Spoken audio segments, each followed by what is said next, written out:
நம்முடைய தமிழகத்தினுடைய ஆளுநர் ரவி அவர்கள் தான் ஆளுநர் என்பதை மறந்துவிட்டு ஒரு அரசியல்வாதியைப் போல செயல்பட்டு கொண்டிருக்கிறார்கள். ராஜ்பவனை இன்றைக்கு அரசியல் பவனாக மாற்றிக்கொண்டிருக்கின்றார். தமிழ்நாட்டில் கமலாலயத்துக்கு போட்டியாக கடைசியாக ஒன்று இருக்குன்னா அது ராஜ்பவனும் கமலாலயம் தான் டெல்லிக்கு இருக்குது. அதே போல் ஒரு ஆளுநர் என்பவர் அந்த மாநில அரசுக்கும் ஒன்றிய அரசுக்கும் இடைப்பட்ட முறையிலே அங்கே நல்ல உறவை உருவாக்கக்கூடியவராக இருக்க வேண்டும்.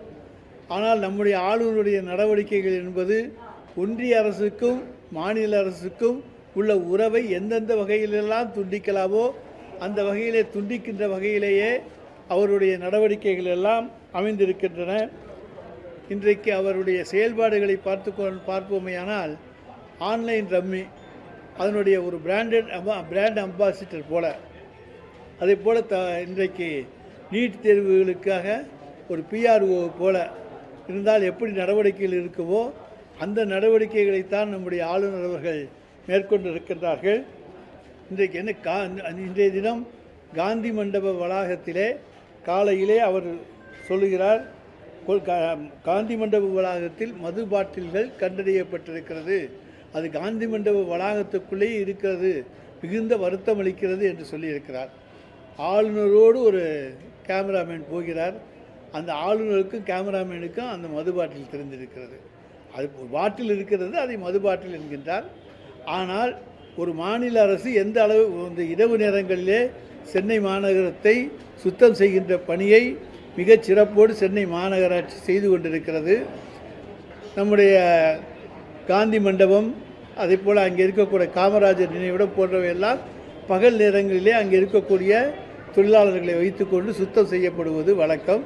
எனவே அதிகமான குப்பை சேருகிற மெரினாவை கூட சுத்தமாக வைத்து கொள்ளக்கூடிய அளவுக்கு செயல்படுகிற ஒரு அரசாகத்தான் எங்களுடைய தலைவர் தளபதியினுடைய அரசு இருக்கிறது.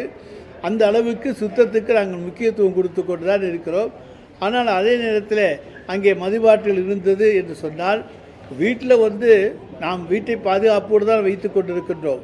ஆனால் யாராச்சும் ஒரு திருடன் திருடி விட்டால் அந்த வீட்டில் பாதுகாப்பு இல்லை என்று சொல்ல முடியாது.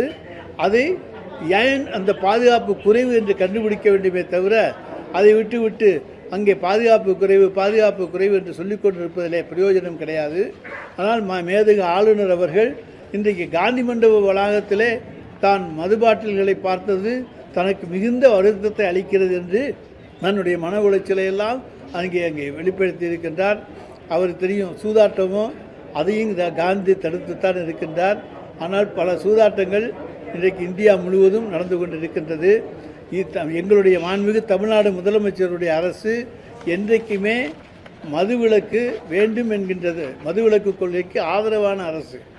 ஆனால் அதே நேரத்தில் மதுவை ஒழிக்க வேண்டும் என்று சொன்னால் எல்லா மாநிலங்களும் சேர்ந்தால்தான் ஒழிக்க முடியும், தமிழ்நாடு மட்டும் ஒழிக்க முடியாது.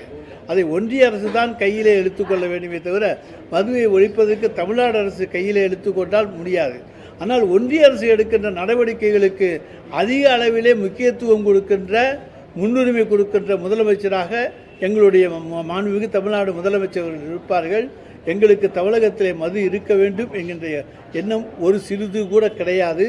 ஆனால் பக்கத்து மாநிலங்கள் எல்லா மாநிலங்களிலேயும் இருக்கின்றன. எனவே இந்தியா முழுவதற்கும் ஒட்டுமொத்தமாக ஒரு பாலிசி கொண்டு வந்தால்தான் மதுவை ஒழிக்க முடியுமே தவிர தமிழ்நாட்டிலே மட்டும் மதுவை ஒழியுங்கள் என்று சொன்னால் அது முடியாத ஒரு செயலாக அமைந்துவிடும் என்பதையும் தெரிவித்துக் கொள்கின்றேன். அதே போல மாண்புமிகு அமைச்சர் பொன்முடி அவர்களுக்கு உயர்நீதிமன்றம் ஒரு தீர்ப்பை தந்தது.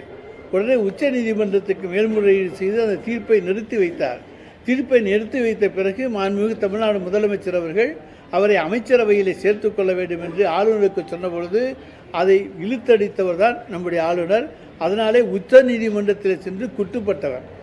ஏனென்று சொன்னால் ஒரு மாண்புமிகு தமிழ்நாட்டினுடைய முதலமைச்சர் கேட்கின்ற கோரிக்கை உச்ச நீதிமன்றம் நிறுத்தி வைத்திருந்தது. நீங்கள் அவருக்கு பதவி பிரமாணம் செய்யுங்கள் என்று சொன்ன பொழுது அதை இழுத்தடித்தார். கடைசியாக என்ன நடந்துச்சு?